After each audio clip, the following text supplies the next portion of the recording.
Summarize the plot of Rise of Skywalker in 5 minutes. But you're not doing a video. What? So give me a 50-word synopsis of Rise of Skywalker. That's the last one, right? Yeah. I needed to remind Not you. forever, unfortunately, but The latest one. I can't really remember, to be perfectly honest. I craft all these bits. Wow. all these segments. And Luke you just died in the smash one before that. through them. Like the point is that the Star Wars Kids YouTube channel, which is your content for kids. Click. Yes, I guess it is for kids. Okay. They're trying to condense the plot of Rise of Skywalker. I don't know if it's to introduce something else or if it's just, to bring 4-year-olds up to speed on where this horrible franchise is going. And anyway, Gizmodo was making fun of them because, how do you condense the plot of Rise of Skywalker in 5 minutes? And I'm like, are you insane?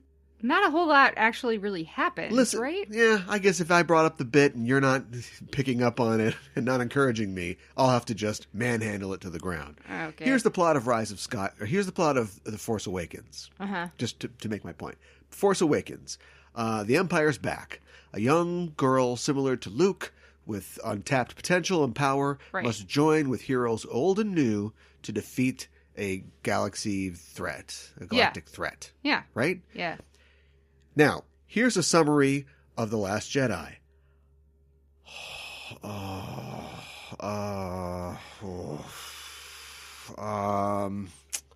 Yeah. See what I mean? Rada's training. See what I mean? Yeah. What are you talking about? Yeah, I know. I mean, don't get me wrong. Rise of Skywalker is the worst Star Wars movie. Okay. All 3 prequels are better than Rise of Skywalker. Wow. It is the worst. It's got, 1 or 2 entertaining aspects to it, but it's just bad. Uh-huh. But summarizing the plot, like, let's just kick it when it's down. Like, it's not, let's be honest here. Like, the entire sequel trilogy was ill thought out. It was bad news. I do not disagree with you. We're going to do a lot of swallowing to the tonsils at Disney and Marvel today in Star Wars. Yes. And so I just wanted to start off with a little perspective that just because you're being promised quite a bit doesn't mean that it's going to be it's all going to deliver. Well, yeah. It's like getting something from Amazon. Oh, boy. I know it's December. I know it's the holiday season, but geez. I know. I ordered 2 video games and they were both late. Yeah. Recently. And it's just like, well, great. So there goes my weekend. That was my plan, was to play these video games over the weekend. And that plan was shot. So don't give me this crap about Rise of Skywalker. It's like, oh boy, you can't even figure it out. Yeah, you can. Yeah, you can. Somehow Palpatine has returned. Right. And everything else doesn't matter in it. That's the point. It's not a full insult of Last Jedi. I'd say that Last Jedi is probably worse for the fact that I can't really tell you what exactly happens in it.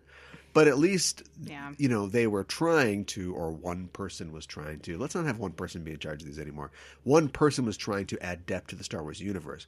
But I can give you a very quick Rise of Skywalker plot summary because nothing matters. The big snake doesn't matter. Riding horses on the top of a Star Destroyer doesn't matter. None of that really matters. Mm-hmm. And then dyad. And then, that's, whatever. That's all you need, so. Right.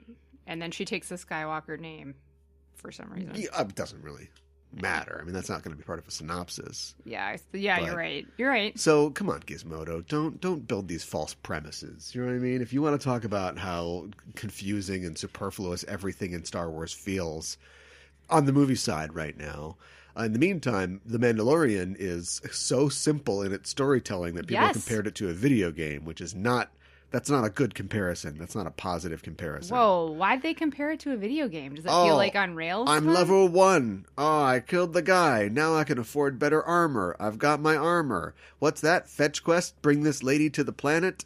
Okay, we got her there. Get money. New, better ship. Oh no, now my ship's damaged. I gotta... Wow. It's all transactional. I mean, that kind of does track. Yeah, it does. But I choose not to think of. I don't want to think of it like that because I But like that's- it. Because I like it. No, this is what I provide. I provide nerd clarity. Okay. Let's top that. I provide Nerd. mental nerd. You shatter the rose-colored nerd glasses. That's too wordy. Hey man, I got those at a con. Yeah, right. I provide just a sense of clarity. You know, that's removed from anybody's prejudices about something. Sure. Or anybody's, but I like it. It's okay to like it. Well, I'm not saying you can't like it, but Yeah. don't demand more. You know, there's plenty of people. You've seen all the video, all the packages of all those lightsabers waving, and everybody's so excited. I thought you loved it. Mm-hmm. I thought, oh no, you don't like Rise of Skywalker because it's a shitty film? Yeah, right. Now you're starting to see it. Well, I mean, even like I look back at like you know when the prequels first came out, I was so excited. I saw it like 8 times. Oh my god, the first one, Yeah. I saw like 4 times in the theater. I don't see movies in the theater that much. I don't know why. And then like I went to the midnight showing of the second one, and the third one I was busy with stuff, but I definitely saw it the first week that it came out. And I think even like so I was excited about them when they came out, but I even think in the theater for the third one, I was kind of like, this is a little ridiculous. Like when Darth Vader goes no when Padme dies, I remember laughing in the theater because I was like, the facade has kind of broken away a little bit. Yeah, it was just like walking to at your execution or something like that, going into the third of the prequels. So I don't know, it just not great. I think that it is now underwater. It's upside down, just like Star Trek, in that there's probably more bad films in their series than there is good. Right. And I think that Marvel, down the hall from Star Wars, it's fine. Got that going on fine. Yeah, I think so Although too. I'm a little worried. Yeah, I think there's No, I'm worried about Kevin Feige. Oh, I know what you're saying. He looks great. There's like somebody that I think you you don't need know. to explain your thing. Somebody that you don't know all that well, and you notice they've lost a lot of weight, but you don't know the circumstances in their life. Right. So you're like, you look great. This is a positive thing. You're not ill. Are you hitting the gym, or are you, coughing into a handkerchief and there's blood, but you hide it. Right. Because these people need you to run this studio. Yeah, exactly. So that's what we're talking about today. We're talking about Kevin Feige coughing into a handkerchief. Oh, my goodness. And we'll tell you what's in that handkerchief. Is it blood, or is it just phlegm and sputum? Great. A little yellowy, totally clear. All right. That's what we're talking about. Marvel has had its investor day, basically, Yes. where they're jazzing up the kids, but it's really, after a long, hard year they probably made money, but not as much as they wanted to, of course, because of No. all the things. They're probably doing better than most, but they need to get everybody back on board and get people to invest in things going forward. Yes. And so we've had a deluge, more than a blast, more than a surge, a cloudburst. A cloudburst, an eruption. A typhoon. Ooh, a typhoon. That's good. Of Marvel and DC. Tsunami. Yes, and Disney and Star Wars related news, and that's what we'll be talking about on the news. We'll try not to make it the largest portion of the show, although it always is. And then following up on that, quick spoilers for our news. I can just tell you now because it's all the news we have, but near the end of his presentation, he did say that there is a Fantastic Four movie in development and shared a very hastily made logo. So we know that the Fantastic Four is real. Yeah. It will be directed by John Watts, the director of the 2 Spider-Man films, the joint Disney the new Spider-Man Sony joint films. And that's all we know, but weirdly, that's the thing I'm probably the most excited about. I'm pretty excited about it. Do you want to say why you're excited about it? Because I love the Fantastic Four. Yeah, and the other films have been horrible? They've been hard done by, both in cinema and by their parent company, the company they made with their own 8 hands. or he can turn his foot into a hand or something. It's fantastic. Sure, why not? And so I think it's time to bring the full weight of the Marvel machine onto the first family of comics and get them out there. The time is now. You want optimism. You want bright, colorful characters and stories, things that'll bring people in that adults and kids alike can enjoy and bond over. Let's do it. Yeah. In fact, I want it so bad, and I've seen this in some circles. I think that they are worth a film, but it maybe should have been a show, because then you could give people 12 of them, 13 of them. You could tell a long story, and not have to try to cram everything in like the Tim Story films did, which are fine. I know they're cheesy. They come from an earlier era of comic book films, a lower standard. I don't hate either of those films. They're fine. Why do you think? Some people are saying that it would make more sense to do Fantastic Four as a series, as a TV series, than as a film. Did you think that their story is just more complicated to tell in a film? Well, honestly, I think people have I have differing opinions from a lot of people on what constitutes a what. That makes sense. I knew what you meant. And for instance, WandaVision. WandaVision is very ambitious and it looks very complicated, but I don't think it needs. Can we do 6 hours of it? I don't know. A thing where two side characters who, I don't know, maybe they're not draws on their own, but like two side characters who we're invested in at this point go through a weird experience. That's 2 hours. That's a movie, right? Right. Now, I know that the whole point of it is that it is a sort of a meta deconstruction of TV shows. TV, so maybe it can only be on TV. You could make it they could start in black and white films. They could be in a Western film. You could do a whole paprika thing, Sure. They could go through or Millennium Actress. Saoirse Khan loved movies, didn't he? Yep.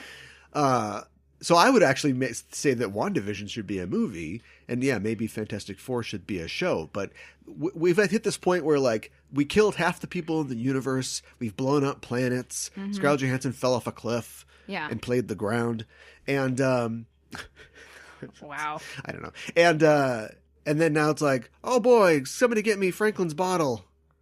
I get it feels like it might be lower stakes, but it's not. It's not.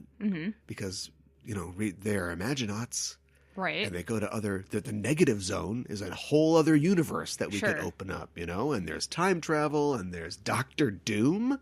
Do you think this could be the most epic thing ever, which kind of turns me against John Watts a little bit. I do think that he's very good at making warm films where the cast, interacts with each other well and plays off of each other. And I think that's great. Yeah. But this should have a, second half of Doctor Strange level of disco balls and goofy weirdness in other universes, And so hopefully they can get a cinematographer or the computer guys to sort of plug that in while we're having, Johnny give Ben the hot foot or whatever.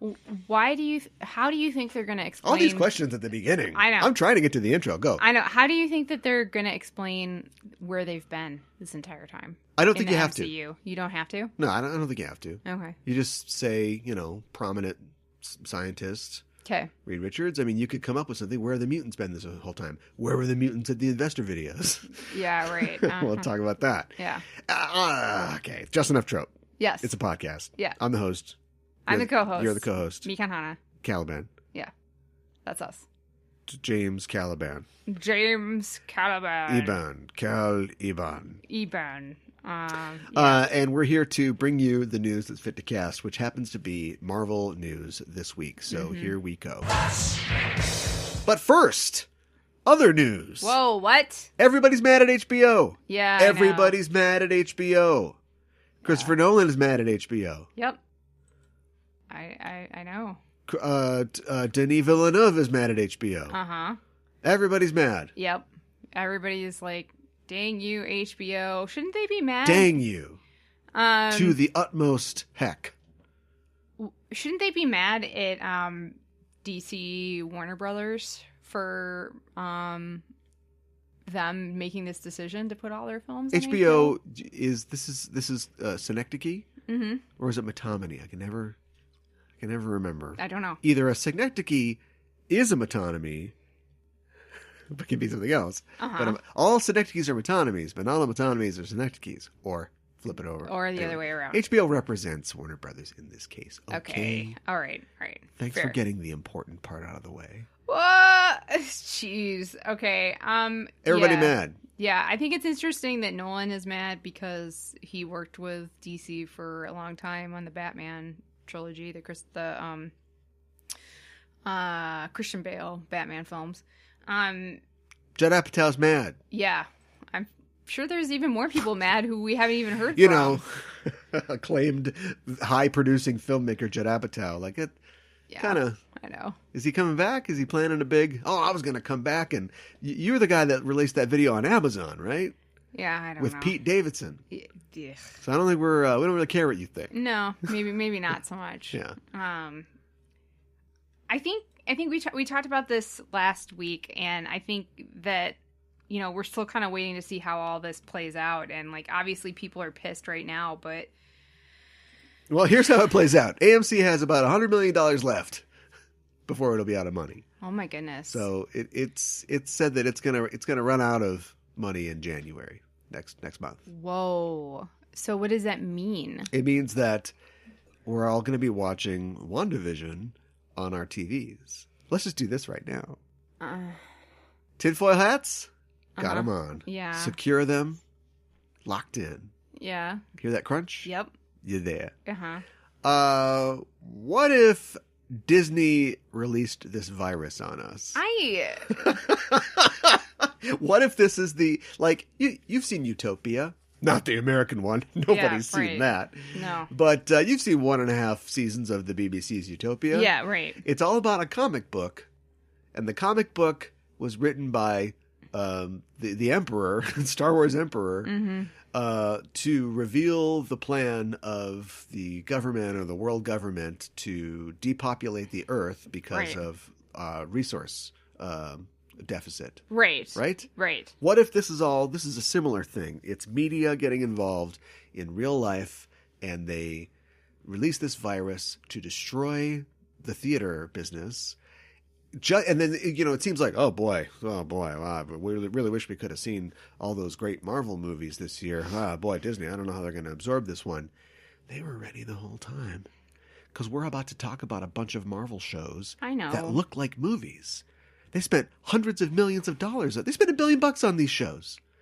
And we're all going to be sitting at home watching these, and we won't even miss theaters. And then in the meantime, Warner Brothers probably, they're evil, and they were working on a virus too, but they didn't get it out in time. And then they heard that Disney was going to do this, and they're like, oh, we're doing it.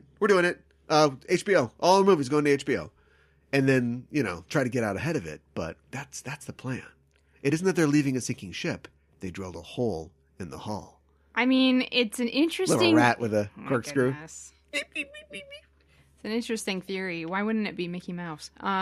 But... Same thing.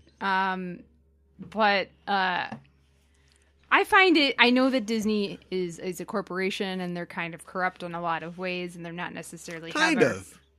They're corrupt in a lot of ways. Kind of. Yeah, they're kind of corrupt. I find it very hard to believe that they would be. They're editing your films. They're editing your childhood memories. Yeah, I heard about that too. Because it's like, why? Yeah. Why? Because it's it's better that way. No, it's not. Stop. We agree to disagree. Yeah. Okay. Agree to disagree. All right. Moving on. Yeah. Did you know that Sony bought Crunchyroll? What? No, I did not know that. They bought Crunchy from AT&T, which we need an org chart. AT&T is Warner, right? I don't know. It's not Time Warner AOL anymore, but yeah, so they bought Crunchyroll for $1.2 billion.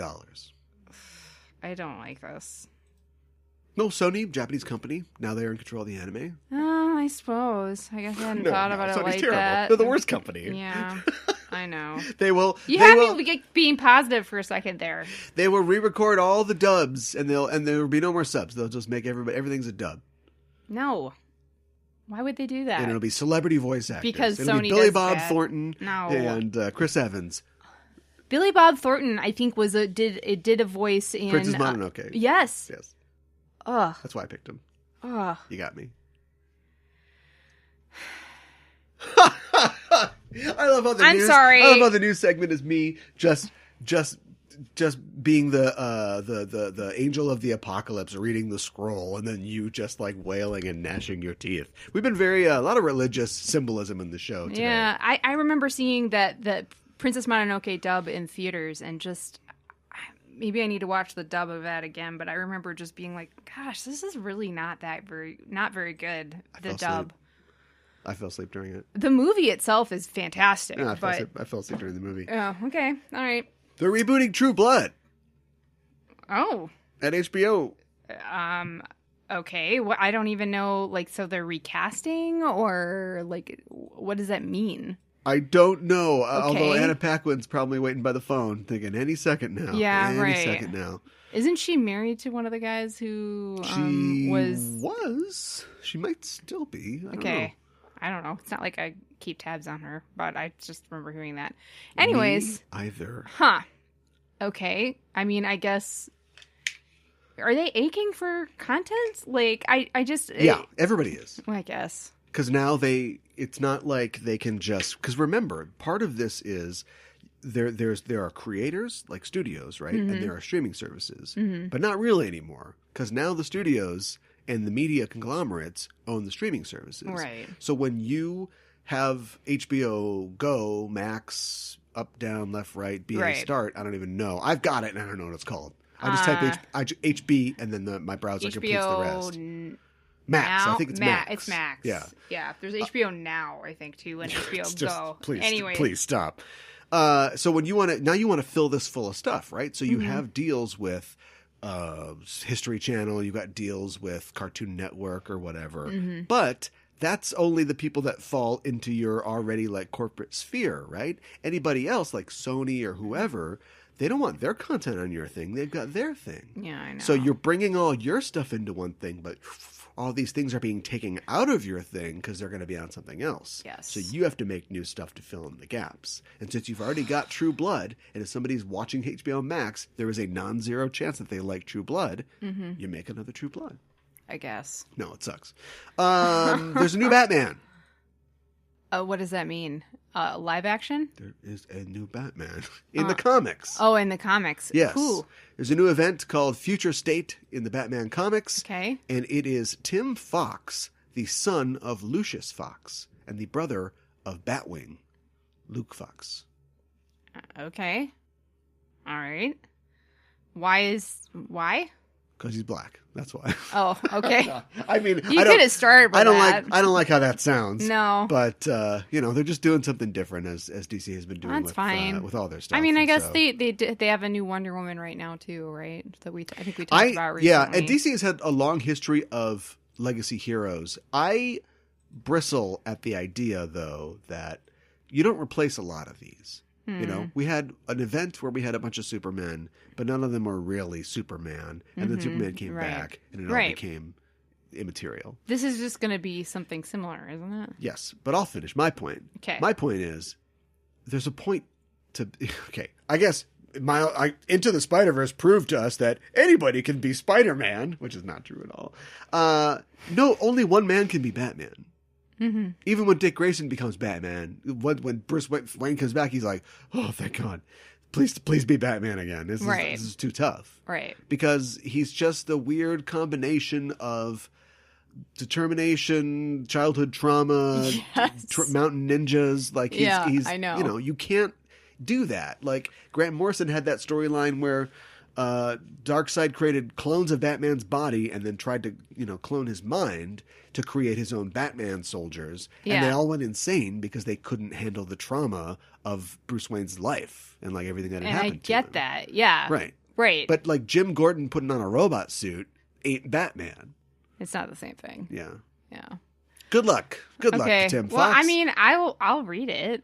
I don't know. Yeah, I haven't read any Batman comics. I missed the entire Tom King run, and supposedly it's really good, so I'll have to try that out. We should read that. That'd be good. It's like 85 issues. Okay. All right. Well, we can start. Great. See how it goes. Yeah. The Expanse isn't canceled after season 6, say the writers of The Expanse, or the books that they're based on. Yeah, okay. I don't know how to... What? I've got questions. Like, what does this mean? You're the authors of the books, so of course, yeah, the books aren't canceled, but the show isn't canceled. What is that? Your call? Is it fake news? What is happening?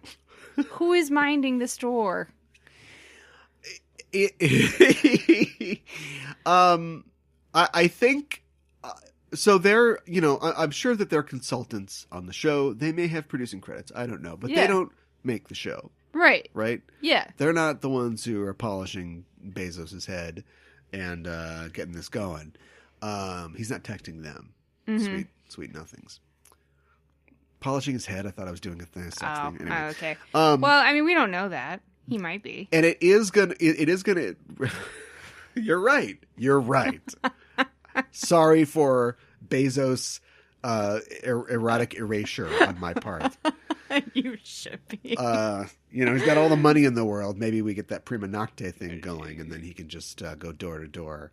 Look it up. So they write the books, and yes, the show is going to conclude with season 6. The character of Alex will either be recast or not be in season 6. That guy won't be. Wow. See, this is how you do it. Cyborg. Sometimes investigations do produce results. Yeah. And they investigated that, and they went, whoa, no, and Cass Anvar is out. Okay, that's a for sure thing. Yeah. Okay. Screenshots, so you can Google the screenshots. Oh my gosh. I don't think I want to, but I believe you. Meanwhile, over at we're done with that expand story. At the WB, yeah. The WB has had their independent investigator complete their investigation, and nothing. So people were censured. No, they didn't even say that. What did they say? You memorized what it was. Remediation has taken place. And like some things have happened and some things have not yet Ray happened Fisher. yet. Ray Fisher's like, yeah, I guess I'm pretty happy about this. Yeah, more to come. So the same thing you've been saying this entire time. I still don't know what is going on with this thing. I still don't know what's happening. Do you still think that maybe this is all like buzz for Zack Snyder's Snyder Cut? Yeah, obviously it is. Although the deal's already done. The ink's dry, so you don't have to sell it anymore. I know. I don't know. It's weird. I don't know. I hate it. I'm not a fan. I hate the Indiana Jones series. Oh, right. Yeah. It's a 5th and final movie. It will come out someday. So we've heard. I know that I think we're working on it right now. And I don't think they're going to kill the character or anything like that. But no. It will be up to Harrison Ford in the future if he wants to do any more. Is Shia LaBeouf going to reprise his role as his kid? Great question. Didn't look it up. Okay. At this point, he could put an eye patch on and just be older Indy in the Young Indiana Jones Adventures. Sure. Yeah, why not? Remember that show? I never saw it. Oh. I think you've told me about it, though, and I think it was quite influential for you. When was it on? Oh, it doesn't matter. Early 90, 91. Okay. We met one of the Young Indiana Joneses. Did we? Yeah. He accosted us at like 8:30 a.m. at a con. Why don't I remember this? Yeah, what are we doing? What's going on? Yeah. Oh, you're checking out some Lego figures. Yeah. So what's up? Oh, I do remember that. Yeah. Remember that? I don't remember him being one of the Young Indiana Jones. Oh. No, I remember. It was Sean Patrick Scott or whatever his name is. Flannery. Yeah. Yes. What was the name of that con?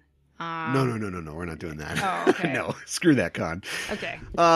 So yeah. Shia LaBeouf, by the way, currently being accused and now being sued by FKA Twigs for sexual abuse.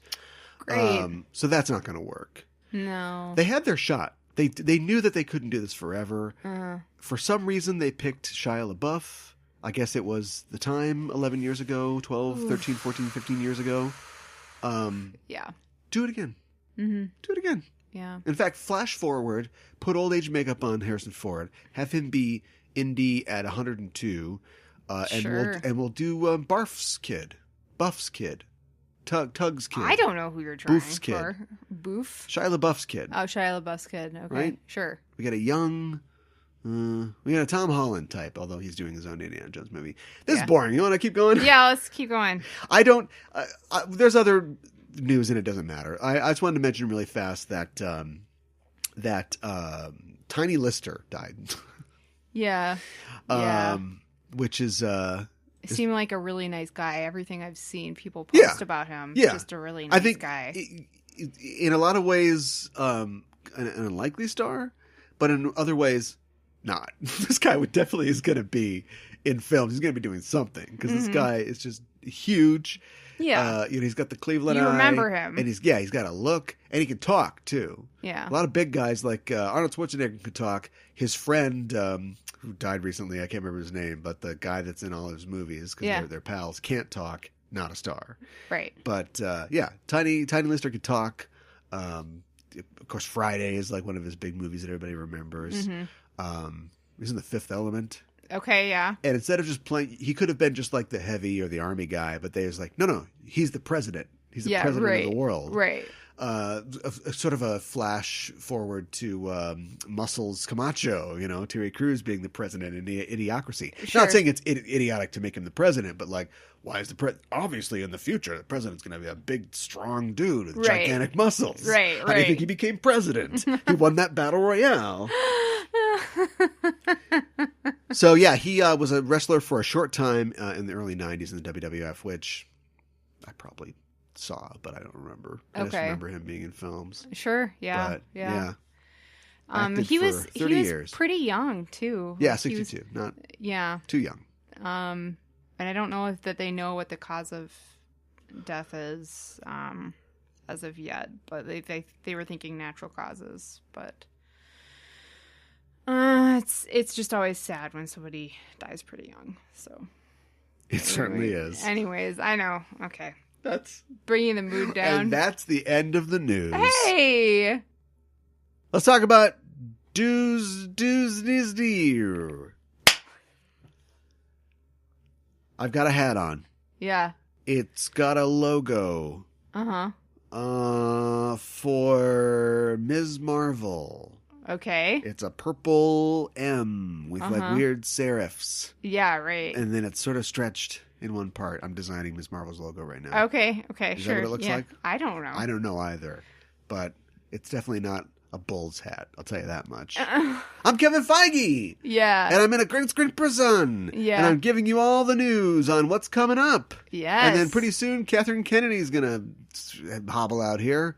Yeah. And then who presents like the regular Sunday news? Who presents the regular, there's going to be a Sister Act 3, Whoopi Goldberg. Yeah, right.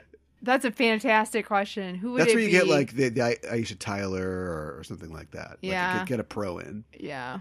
But she is going to be doing a Sister Act 3. Oh, really? Yeah. Oh, okay. I've heard in a lot of ways that this is the real Disney Plus. That Disney Plus this past year has just been, a foundation. A house with no... I mean, that makes sense. Just the boards, And then with this announcement, this was really like, this is it. Like, this is what you've paid for. Well done, good and faithful servant. Here you go. Disenchanted, a sequel to Enchanted starring Amy Adams. Oh, okay. I like Enchanted. I'm giving you a little news. I like Enchanted. John Mulaney and Andy Samberg will be playing Chip and Dale. Okay. I mean, I like both of them, but did we what? But here's my question: live action or animated? Like yeah, right. Because that's how they talk. Yeah, I know. Right. Yeah, I don't. What? So did DuckTales die so Chip and Dale could live? Is it going to be a TV series? Yes. Why don't you know any of this news? I don't know. Chris Evans stars in a Buzz Lightyear origin movie. What? We're getting all the crap out of the way. This is all the early crap. So, what? So he's going to be Buzz Lightyear, I'm guessing? He's going to be the character that Buzz Lightyear was based on. I don't know. I think he's a real person. Buzz Lightyear is a toy based on a real person, presumably who's not a space ranger, although who knows. I think it's going to be like a real life person who inspired the Buzz Lightyear toy. Oh, Chuck Yeager dead at 98.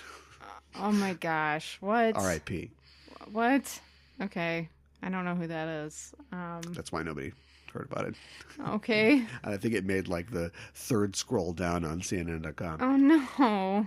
He was the first man to fly faster than the speed of sound in the Bell X-1. Oh, I did hear about that. 47? That's way too early. Okay. I don't know. Huh.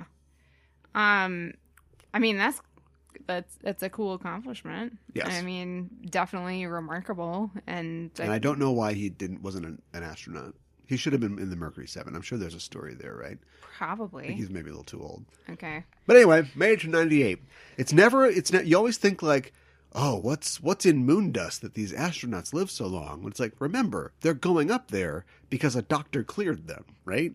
You don't send a guy with like a hacking cough, speaking of kerchiefs and blood in them. Yeah. Like, the flight surgeon clears you. Yes. Plus, you're an army guy who probably does push-ups and sit-ups and drinks orange juice all the time. Yeah, right. So, right. So when Buzz Aldrin is still walking around out here and going back to space, like, it shouldn't be that surprising. Yeah. Although, I'd still stay away from public areas right now. Yeah.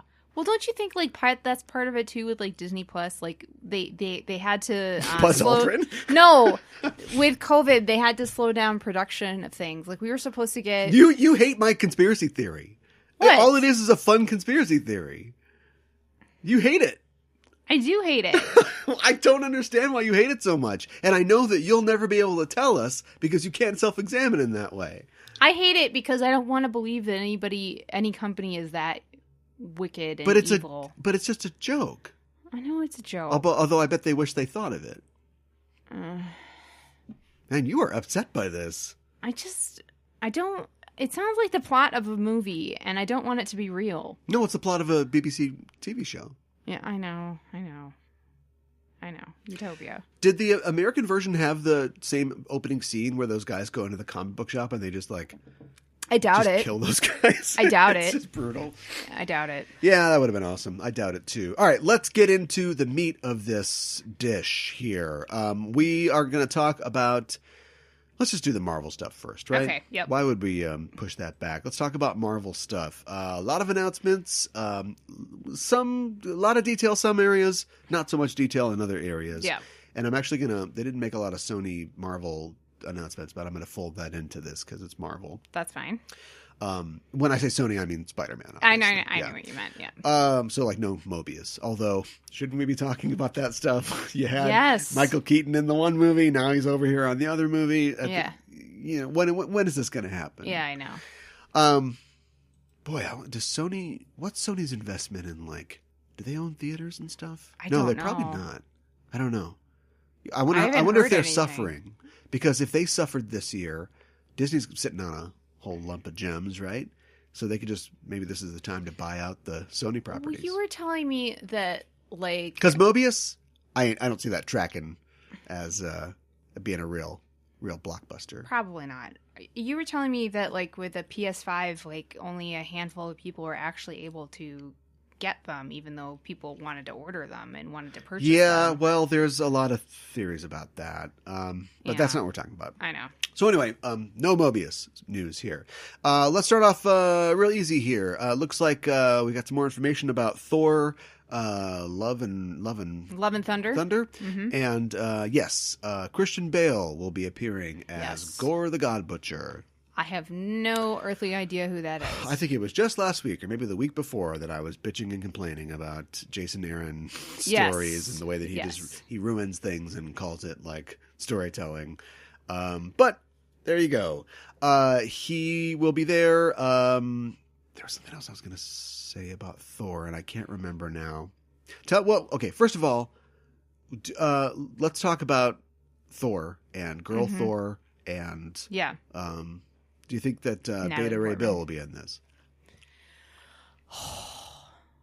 That's a fantastic question. I would love to see Beta Ray Bill in it. Do you like how many Thors are too many Thors? I don't know. You look at the new Spider-Man movie and it's like they're jamming all these characters into it. And it's overwhelming. All of the news, I feel like every week we hear about somebody else who's going to be in it and reprising a role. And that's not necessarily a bad thing, but it's just like, how full can a movie get at some point?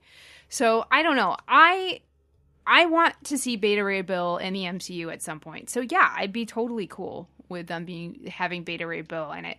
Who would you cast as Beta Ray Bill? And then would he be like a fully CGI character like Groot? Yeah. Yeah, okay. he'd be a CGI character. Yeah. Ron Perlman does the voice. I don't know. Okay. Or what if he had like a nice voice? What if he had like a smooth, a very high voice? Michael Jackson as Beta Ray Bill. Oh my goodness. So yeah, we still don't really know a lot, except now that we know that if it's Thor the God or Gore the God Butcher, then we'll be seeing other gods, maybe. Yeah. Maybe like alien gods, maybe Greek and Roman gods. Sure. Maybe this is a chance to introduce Hercules. Maybe Hercules would want to team up to stop this guy from killing all the gods, which is what he does. And Sif's coming back. Whoop-de-doo. I like Sif. Yeah. I don't know how the audience will react to this. We're going to talk about Mephisto a little later too. You've got the devil in the Marvel universe, and you've got other gods, and the idea that a god can be killed, and this guy's going to kill God. Right. This is a crazy Christian country. Don't you think they won't like that a lot? Not to mention the Celestials are going to, prove without a shadow of a doubt that, or the Eternals. Eternals. Will prove that the Celestials created humankind 100 million years ago or whatever. No, they are space gods. There's going to be a lot of god stuff this year. Okay, I don't know. Maybe this is me putting too much faith in people. But I feel like the vast majority of MCU fans, whether they're religious or not, can be compartmentalize? Yes. You'd be surprised. Okay. It would shock you. Okay. All right. I don't know. I think they're banking on people. I think now that like culture war is like a literal physical war in the real world meat space, maybe people don't give a shit about whether. When I was, just a little background. When I was young, I was watching a rerun of Battlestar Galactica. I had to because I wouldn't have understood it when it first came out. And there's an episode where there's this character, Iblis, it doesn't really matter. It's the original Battlestar. I mean, and he's performing miracles because those are what my parents didn't know. My parents are in this story. I should have just waited until I mentioned them, but surprise. What my parents didn't know is that the entirety of Battlestar Galactica is based on Glenn Larson's Mormon faith. Oh, I didn't realize that. Yes. Oh, okay. But anyway, there's this character and he's doing miracles. He's healing the sick and stuff like that. And my parents made me turn it off because only Jesus can do miracles. So, 30-odd some years later, those people and their children are seeing movies. Believe me, we're going to hear something. Oh, I believe you were going to hear something. Yeah. I do believe that. Anyway, directed by Taika Waititi. Okay, yeah. Who... oh, that's an old story. I was going to say he's in talks to develop a Star Wars movie, but that's an old story. And that's pretty much it. So it remains to be seen if Christian Bale will be himself real or just a CGI man. Oh, yeah. What do you think? I have no idea. I don't know what the character itself looks like. It looks like he was designed by John Romita Jr. Oh, okay. He's a featureless, pale, white guy. Okay. He's all blobby. He wears like a little briefs. And then he's got, because he has this sword called the All Shadow or something like that, the Necro sword, it's got like a symbiotic relationship to him. I don't know if it is a Venom symbiote or just a symbiote. Oh, okay. Because I read all those with one eye closed. And then he's got like a cape, like a hood cape. So you know that like character in that meme that turns around and goes, amateurs? I don't know that I do. There's a meme where it's like, oh, you did this? Oh, I did this? And then one character's like, amateurs. I think I know what you're talking about. Amateurs. And then you can label them with whatever you want. Yeah, right. Yeah. So and it's just basically like a stick figure. Yeah. So it'd be like a little guy going, oh, boy, the snake in Rise of Skywalker was the worst. And then like Darth Vader, goes, what are you talking about? It's terrible. And then amateurs turns around. Ewoks, amateurs. Just levels of disappointment, right? Yes. All right, yes. let's move on to the Falcon and the Winter Soldier. Yes. And Falcon does get an article. I was wondering if that was going to happen, but it is. It's the Falcon and the Winter Soldier. Okay, I didn't catch that. In their 6-episode miniseries. Some of this so. news is fungible. We saw a big trailer for that. Yes. Not just a dude throwing a shield, the whole deal. What'd you think about that? I'm excited for this series. I feel like maybe the trailer could have given us. I think maybe you're thoroughly teased. Let me just put it that way. I feel like maybe they could have given us a little bit better of an idea of what to expect. Well, I guess from the series. I watched it a little closer than you did because I'll tell you the whole thing if you want. Okay, yeah. I watched the Loki one and went, I watched this one and felt my heartbeat racing. Really? I'm really excited for this. Okay. Because it's got I love these characters. It's got major Captain America Winter Soldier vibe to it. Yes. It looks like, and it's going to be like a buddy cop spy movie. They like to hate each other. Well, yeah, we get it. Which is great. And we've already seen a bunch of stuff here. I'll give you the lowdown on what's going on. We don't know any of this for sure, but here's my theory. Baron Zemo will be the bad guy. Mm-hmm. And we see him put the ski mask on. Yeah. The Flag Smashers are in it. Now, Flag Smasher was a crappy... Sorry, probably Mark Grunwald or character from Captain America, where he's like he hates countries and he hates Captain America because he wears a flag, so he's the Flag Smasher. Okay, but it looks like we see graffiti that says Flag Smashers, and then we see a bunch of people in masks and stuff like that running around, right? Mm-hmm. So they're I think they're going to be like an Antifa type organization, that Zemo is supporting. Okay. In his efforts to cause chaos or whatever he wants to do. Yep. We know that Wyatt Russell is playing U.S. Agent. Yes. The corporate, fake-ass Captain America. Right. So at some point, Sam got the shield, but he must have, gave it to the Smithsonian or something like that. Yeah, right. Must have gave it up. Right. And I think Madripoor will be in this as well. I don't know who that Madripoor is. is not a character. Oh. It is a Marvel Comics setting. It's a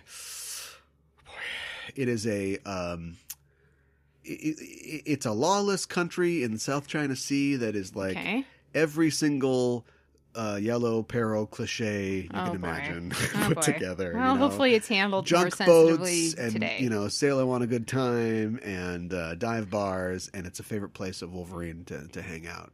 Okay. But it looks like they will be introducing it to the comics in this. Okay. All right. If you're a jet-setting spy, mm-hmm. you got to have places to jet to. That's true. You can't just go to Germany, Wakanda, and America. No.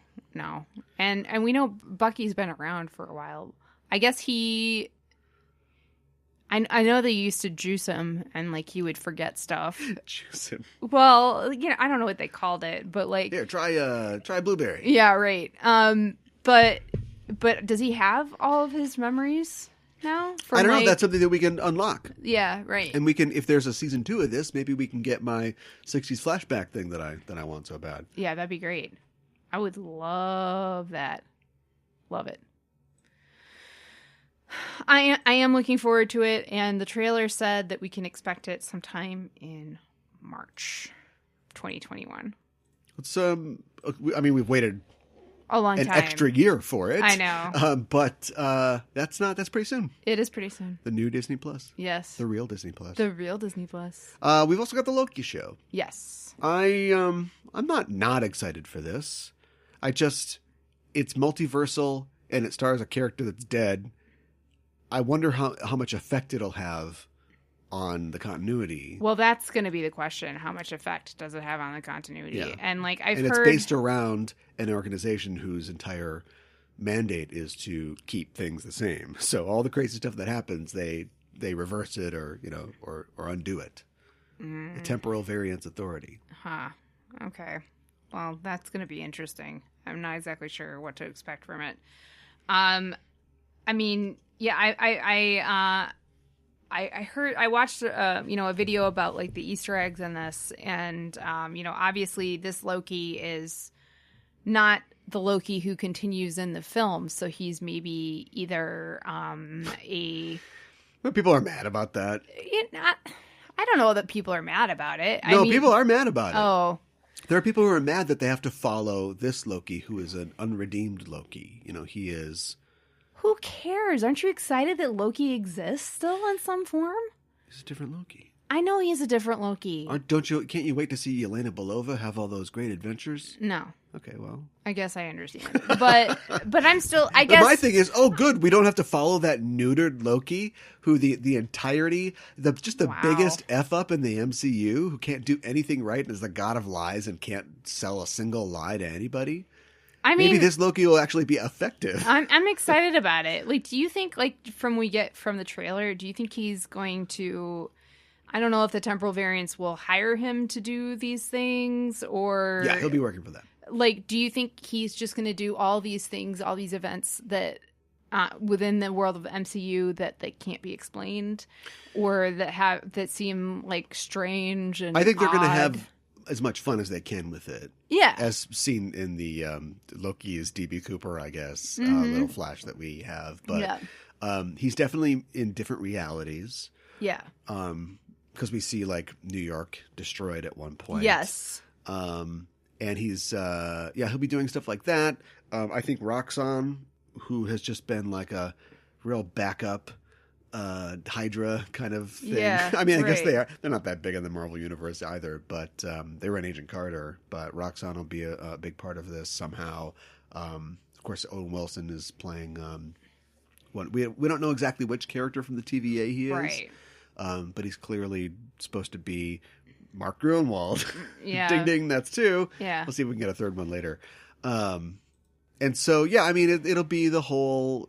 I mean, it's smart because they're doing a lot of weird stuff. We're jumping through time. We're doing all kinds of different things. And we're, tweaking the Marvel Universe in all these little places. Mm-hmm. And it's got a rock-solid framework, which is, we need a crime has been committed, so we need the best criminal of all to track him down. Right, right. We've seen that a million times. Yeah. We just watched Funeral in Berlin, Harry Palmer stuff. So that's what it is. Like, I think that's the base core of it, and then he'll be going all kinds of different places, like a twisted quantum leap. He looks like he's having the most fun, So, like... He's working. Yeah, I don't know. I haven't seen him in a while. Yeah, it's been a little while. I haven't been doing a lot. Yeah, so... Locked up in this Loki thing. I know.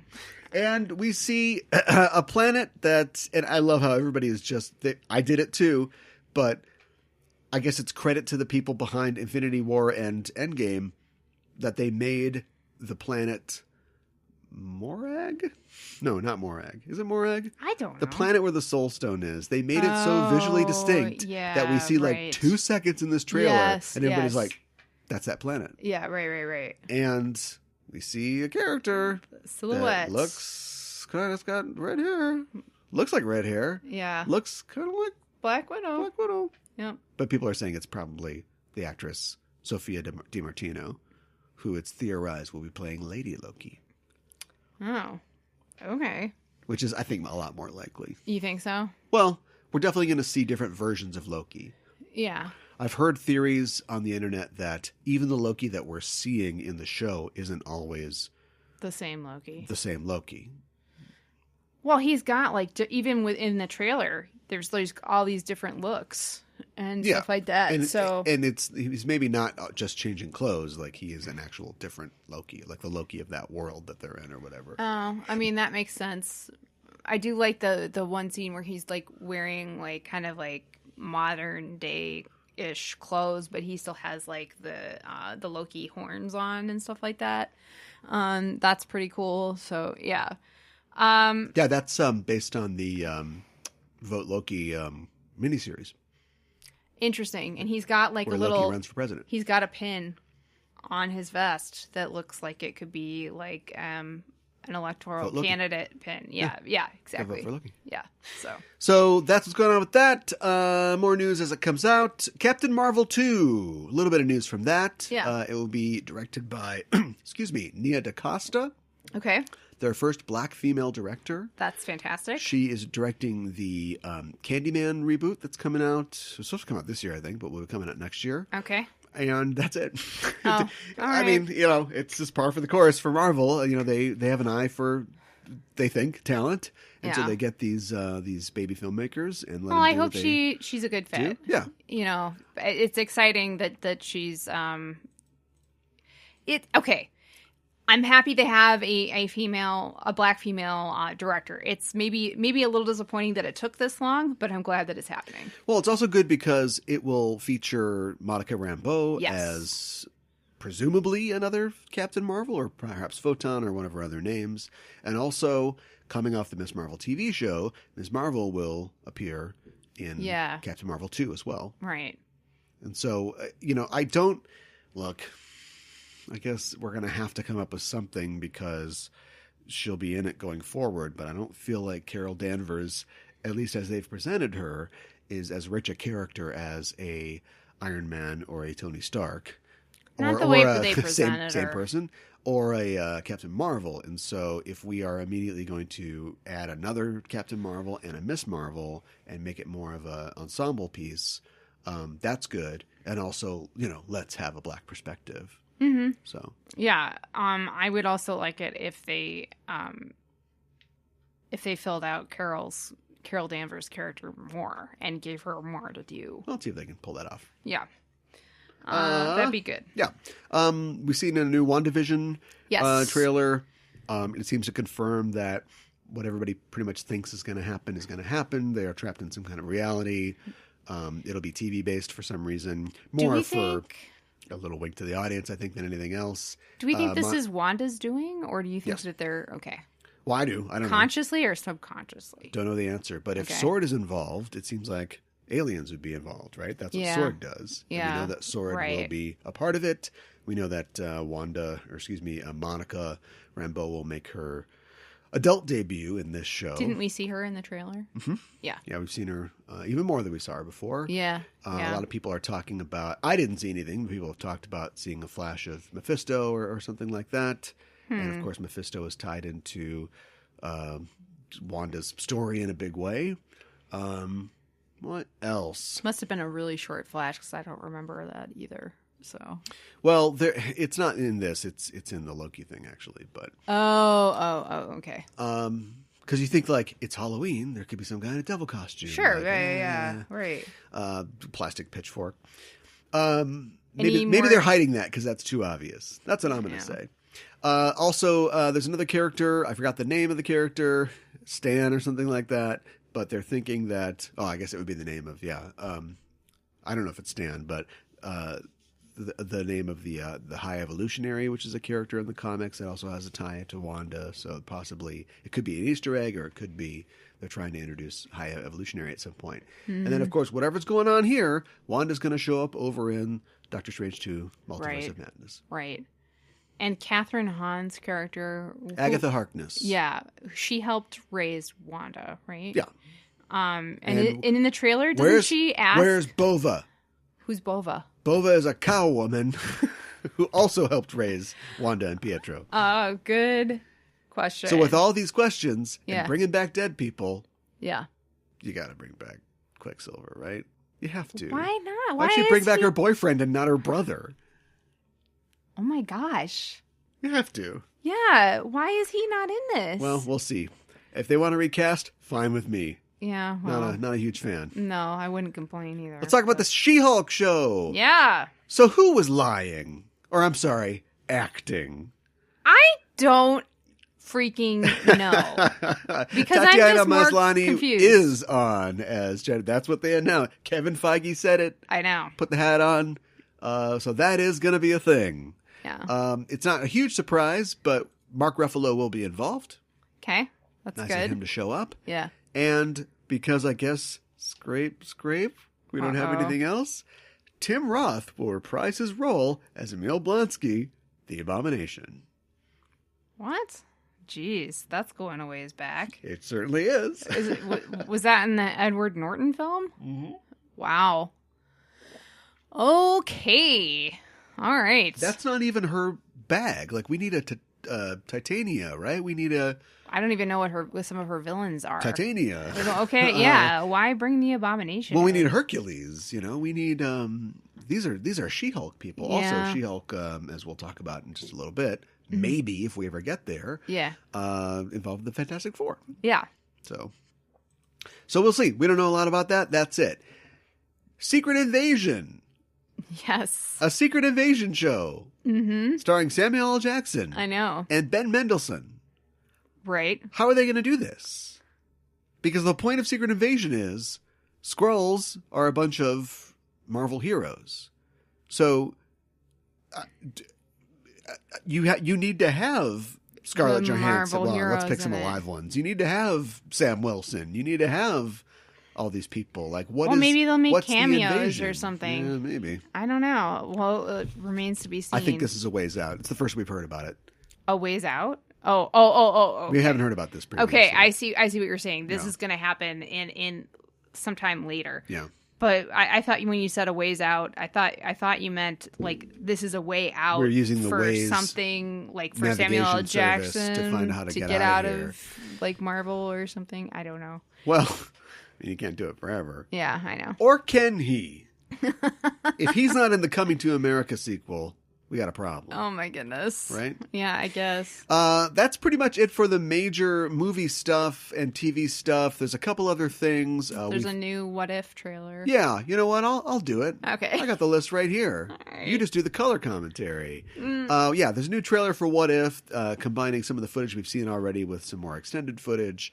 The big revelations there are Doctor Strange versus Doctor Strange, I guess. Yep. I'm not sure what if that's supposed to be. And what if T'Challa was abducted by the Star-Lord? Ravagers and became Star-Lord? Yeah. Which will feature the last performance of Chadwick Boseman in the MCU universe, which is a tautology. That's bittersweet. I wrote GOTG Panther in my notes, but it autocorrected to Goth Panther, and now I want Goth Panther. Goth Panther. That sounds amazing. Yeah. Got eyeliner on that you can't even see because Yeah. he's a Black Panther. Right, it's already, he has Yeah. to put even more on. Yeah, right. Yeah. Yeah. Oh my goodness.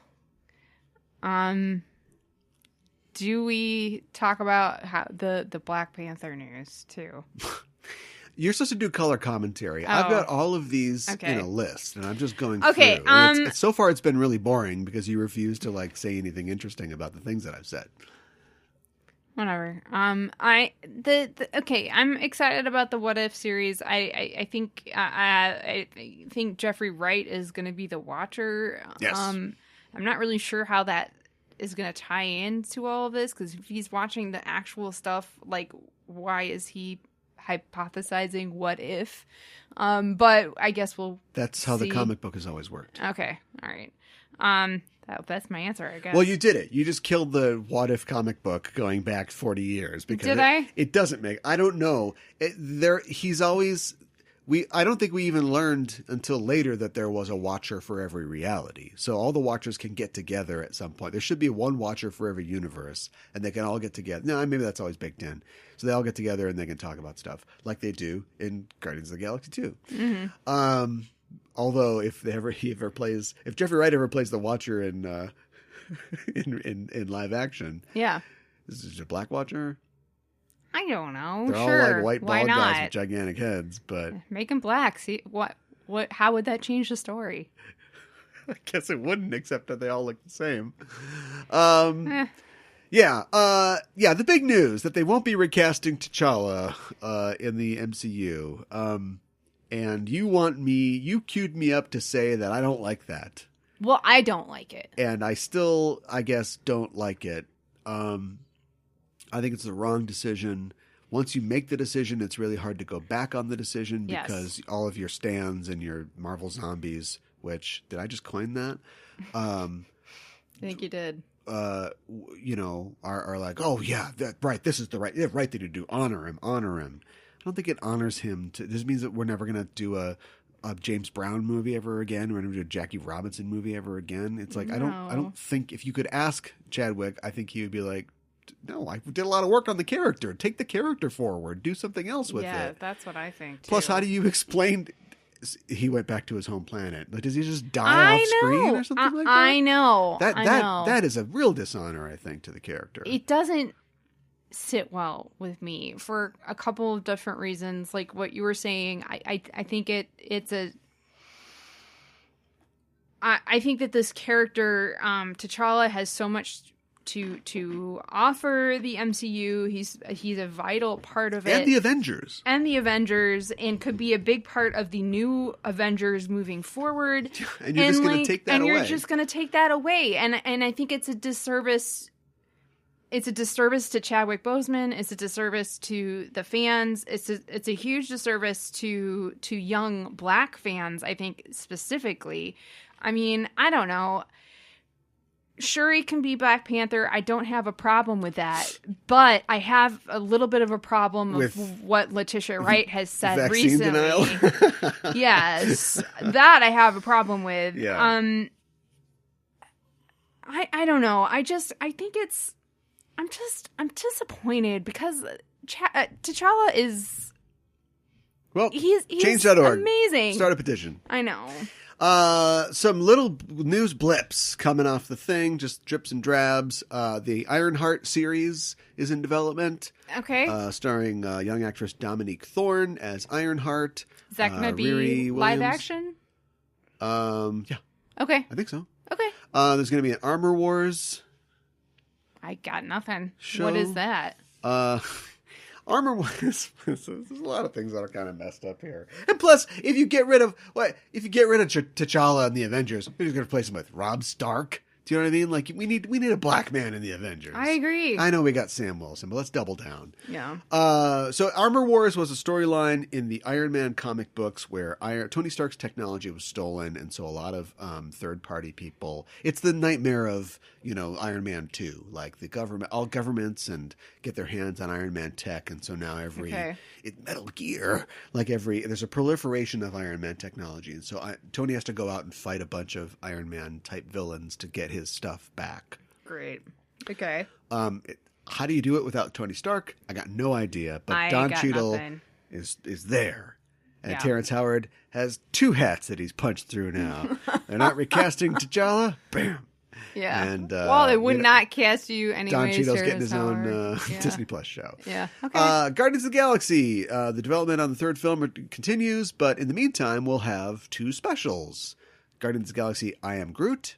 And my question is, what's the title? I think that is the title. But what is it? I don't speak Groot. I am Groot. Oh, I see what you're saying. It could be anything. What's the title? Yeah. Well. I need to know what the title actually is. We got to run it through Google Translate. Yeah, right. I just made Google Translate too. And then there's Grogu Translate. That's good my too. God, that is And then good. the Guardians of the Galaxy Holiday Special. Now, Groot and Grogu together. It's been done. I know. Will this be a riff on the Star Wars Holiday Special? Yes. If they're smart. Because we've opened that. I mean, we haven't opened the vault and released the holiday special, but there's a Star Wars a Lego holiday special. Yes. So it's not canon, but it's clear to make fun of. We've been approved. Yeah. From on high. So do you think same that this company? Will be, So yeah. Heck yeah. Trying to get Drax back for Life Day or whatever. Yes. Yes. Every day is Life Day, as long as I'm alive. Except his wife and daughter aren't alive anymore. So extended family. Sorry. Wow. Brought it to a dark place. Yeah. Thanks for that. Didn't mean to. Yeah. And Hawkeye still going. Yes. Hawkeye's still going. Hawkeye's still going. We've seen some, I think we mentioned last week, we've seen some pictures from the set. Yep. Look, if movie stock existed, I mean, like, in characters and like the success of something, I guess it probably does kind of, I don't know. Don't they have those things where you can bet on whether movies will succeed or not? Anyway, have no idea. I put my money on Haley Steinfeld. That's my dark horse stock. Yeah, I think she's going to do well. I think that's going to work out. We've seen a couple of, I think we've seen at least one photo of like her costume. Seems like it's pretty true to comics. What does it mean that they didn't say anything about Moon Knight and they've got Oscar Isaac on the line? Ooh, good point. I don't know what it means. They should have said something about it. Maybe it hasn't been confirmed yet. Yeah. I think maybe that's what it means. Maybe he's playing the guitar, just noodling in a very soulful way. And he's looking at his desk, and he's got a Metal Gear script on one side, and he's got a Moon Knight serious proposal on the other side. Right. And he's playing them against each other. Got a little hat on. Yeah, right. He borrowed from Terrence Howard, and he's just thinking. Got a hole punch through it. Thinking in his mind. And actually, these are poorly organized because it makes sense coming in late. Ant-Man 3. Yeah. Ant-Man and the Wasp 3, I guess. I don't know what the title is, except I do know the subtitle is Quantum Mania. You can do better than that. That's not very good. They're just sticking quantum on the end of everything. Yeah, right. I guess they're just making good on that joke. Cassie Lang will appear, been recast as whoever that 23-year-old woman was in the film Endgame. It'll be played by Catherine Newton as a young actress playing Cassie Lang. Why'd they recast it? Because why did they cast that nobody in the first place and not plan ahead? But anyway. Good question. Yeah, they're recasting, and Jonathan Majors, it is confirmed, will be playing Kang the Conqueror. Okay. Or Immortus, or Ramatut. Or Nathaniel Richards. We don't know that much about Kang. And you never will. Oh, let's talk about Spider-Man 3 a little bit. Okay. I'm going to talk about everybody who has been confirmed to be in it. Yeah. Reprising roles left and right. We know that Jamie Foxx will be playing Electro. We know that Kirsten Dunst will be there, presumably to play Mary Jane. I had not heard that Alfred Molina will be reprising his role as Dr. Octopus. Yes. I think we know that Andrew Garfield will be there. Yeah. And Emma Stone, rumored. We don't know. Same with, I think, Tobey Maguire is rumored, not confirmed. I thought he was confirmed already. Okay. Well, then maybe it's confirmed. Maybe not. I don't know. And don't quote me on that. We know that Doctor Strange will be making an appearance. See, that makes sense. No, it doesn't. Why don't you think it does? Just because they both live in New York? No, because it's multi-reality. Oh, well, okay. Yeah, that's why it makes sense. That's true. That's why it makes sense. Although when it was announced that he was going to be in it, I heard people say, and I don't know if it was just speculation. Yeah. He's going to be his. That doesn't make any sense. No, I agree with you. And you said that they have a different relationship with each other in the comics. They're friendly in the comics, and I think whenever he's got a magic problem, he goes to Doctor Strange, but I don't, They don't have, they're not like buddies. No, but Iron Man isn't Peter Parker's mentor in the comics either, so whatever. I know. It just seems like a lot. A lot. Yeah. Like very stuffed. And why do we want to remind people of the previous movies? Films? I was thinking about this. One of the reasons that I hate Into the Spider-Verse, although I've only seen it once and it is on streaming now, and I probably am going to give it another try, is that when you come up with a multiverse thing, you don't have to write a story. You know how Captain America: The Winter Soldier has a story about how very good one. About how Cap is in this transitional phase in his life and he needs to make a change. He needs to make a decision about what he's going to do, and that decision is forced by the fact that it's actually kind of made by the fact that the thing that he's devoted his entire life to is evil, corrupt, and he's got to do all this stuff, and it moves forward, and it's exciting, and Bucky's in it. And then you get into the Spider-Verse, and it's like, wow, a spider robot. Wow, Nicolas Cage, you can do it. You can be Spider-Man. Yay, you're Spider-Man. It just kind of seems like we couldn't think of something for the third one. Let's bring everybody back, and we'll just go, whoa, you're Jamie Foxx or whatever. I hope it's better than that. I really do. Well, the first two have been pretty good. I know. I'm a little... I should be excited, but I'm concerned because, like you said, why do we want to be reminded of these not so great films? But then just I don't. You stuff so many characters in there. How do you tell a story? How do you? Oh, you don't really have to. Sell it? That's my point. You don't have to. Yeah, I don't like that. Yeah, I hate it too. So that's that. We'll see. Blade Runner. Blade is still on. No announcements. Which. What have you guys been doing this entire time? Yeah, why is there not a script or anything? You should have a villain at this point. There should be other people announced, attached to it. there was no live event. Don't make Mahershala Ali show up for the live event, but at least announce a villain or say it's going to be about. Give us something. It will or won't connect to the previous ones. It won't. Although why not? Those are their first. That's their. I know. We call Iron Man the first Marvel movie. It's not. Blade was the first Marvel movie. Yeah. But whatever. Do you think Wesley Snipes will be involved at all? Announce that. Yeah.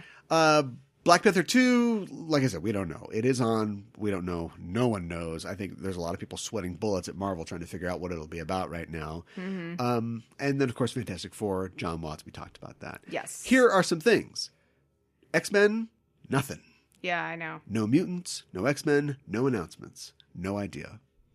Feige was quoted as saying when the deal was made that it would be a long time before we saw the X-Men or mutants in the Marvel Universe, but you've had an entire year to put some new colored pages in this script. You know what I mean? Mm-hmm. You have to imagine that, I don't know, maybe we'll see a guy with weird hair in Doctor Strange 2 or something like that. Would you call me Bub? That's weird. Yeah, right. Like, how would you... No, we don't have time for that. Okay. Because we're literally going to talk about the X-Men later. And then it was announced that Fox Searchlight films are going to Hulu, along with some more of their R-rated and adult content. Okay, yeah, so we're still sense. just keeping it off of Disney Plus. Yeah, right. Amazing. Well, because it's supposed to be all kid-friendly stuff on Disney Plus. Dumb. They're gonna get in trouble because people want to watch Deadpool 2. They want to watch R-rated films. Well, then you have to get stuff. Hulu. Yeah, dumb. Yeah, people aren't going to put up with that. Star Wars news. Here we go. We've got an announcement of a couple series. Droid Story, which will feature droids. R2-D2 and C-3PO will be involved some way. Okay. We got a confirmation and just a title basically of Andor, the Cassian Andor show. Okay. Is anybody excited about this? Sorry. I don't think so. Maybe that's a jerky thing I don't think so. And I was about to criticize just calling it Andor. I think that's kind of weak. But then what's the Lando show going to be called? Lando. Definitely. It's like you guys are Lando super creative. Calrissian series. It would be a mini series. I think it'll be just planned to be one shot. Oh, okay. Although we'll see. You get Donald Glover in the door. You don't want to let him leave the building, right? No, but he's a very busy person, very talented. So not true. Yeah. We've got The Bad Batch, which is a new animated series spinoff of Clone Wars. Oh, okay. I bet that's going to be popular. Yeah. Yeah. And a couple other things we don't know anything about. We've got a show called Rangers of the New Republic, which will be about Rangers of the New Republic. Right. Set around the same time as The Mandalorian, as well as the Ahsoka Tano series. Right. Set same era. Yeah. So this will be older Ahsoka Tano. We won't try to de-age Rosario Dawson, although she's young. How could you tell? I know. No, she's not young. She's about my age. She looks young. Oh yeah, that's what I'm saying. Yeah. And the big, huge announcement: Hayden Christensen, will be appearing in the Obi-Wan show. And the language, who knows what Kathleen Kennedy's thinking, but she said as Darth Vader. Now she might have just meant the character, Anakin Skywalker. Yeah, She said Darth Vader. Yeah. So we'll see. Yeah. Well, doesn't he appear as Darth Vader at the end of the last prequel film? Yeah. Yeah. But I mean, so that makes sense, right? But this will be supposedly his life after the prequels. Right. So he's not going to run into Darth Vader, is he? Well, maybe Darth That would Vader... give the whole game away. Well, maybe Darth Vader is going to try to keep tabs on him and track him, and I don't know. Yeah, well, it's 19 years where you can do whatever, and so I don't. I had this thought. I have a bad feeling about this. Okay, I don't know how they can't screw this up, but it is a huge interregnum period where they could do cool stuff. Yeah. But they're only doing one show with a guy who you'd think that Donald Glover's busy. Yeah. Ewan McGregor's busy. He's got to ride his motorcycles. I know. You're really going to need to invest in this. This could be in the way that they have taken a little throw-off show that's just like the not Boba Fett show. Yeah. And they've turned it into the Boba Fett show. Yeah. And spun it off into 2 new shows. Mm-hmm. Obi-Wan could be that for this huge period that you don't have any canon stories in. Yes. And, we'll see. But is Ewan up for it? Yeah, I know. That's a good question. I had this thought the other day. This goes so long. Do you think that Obi-Wan helped take? Did he take Luke and Leia to their new families?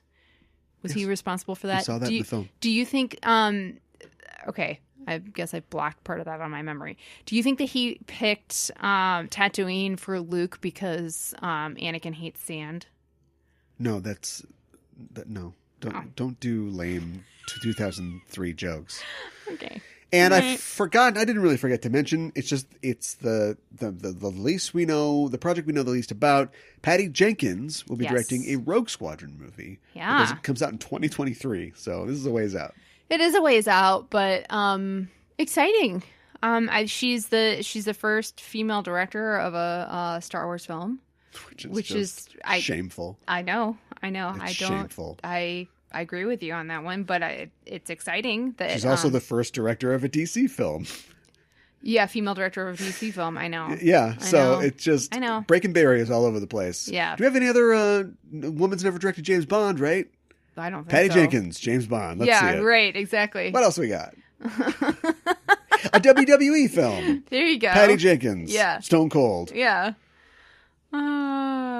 Yeah, that'd be good. All right, let's get out of here because, geez, we got so little time left. I know. That's why I have to say that Noah Hawley's doing an Alien TV series. Whoa. Okay. So, like, the alien will be like, it'll be an alien, but it's not sure. It's also a human that's living in the 50s, and it crawls through a tunnel while Superorganism is playing. Is this the guy to do Alien? I don't know, man. I mean, I love Noah Hawley, but I do too, but, like... I mean, he can do weird stuff. But... And the alien time travels back into itself, but it also like meets its dad. But its dad is actually a demon. Yeah, is this gonna have Ripley in it, or is this gonna be like a whole new cast of characters? Ridley Scott is executive or co-executive producer. He is going to be intimately tied to this. He says now. Ridley Scott's like 80 years old. I know. So have him write everything down now. Yeah, fair. But. We need to get out from under Ridley Scott when it comes to the Alien franchise. Yeah, I don't disagree with you. Yeah. Right? Yeah, for sure. They should strip mine the Dark Horse comics, which they've kind of already done, but do it better. And if you want Alien to go forward, and it will, all of these franchises will outlive every single one of us. Mm-hmm. The Alien will be crying acid tears at all of our graves. Right. We need to get Usher Scott out of this. Get him out. Get him out.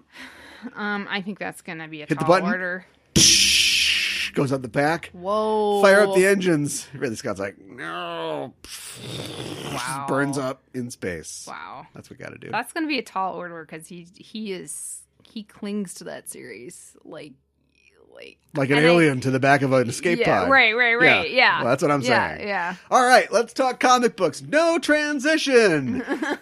Because of the announcement of the Fantastic Four and the not announcement of the X-Men, we wanted to do a reading this week for Comic Book Club that basically did honor to both of those two franchises, which I'm sure we'll see the X-Men someday in the Marvel Universe. And that's why there was nothing else to pick except for X-Men Annual number 5. No, not actually that.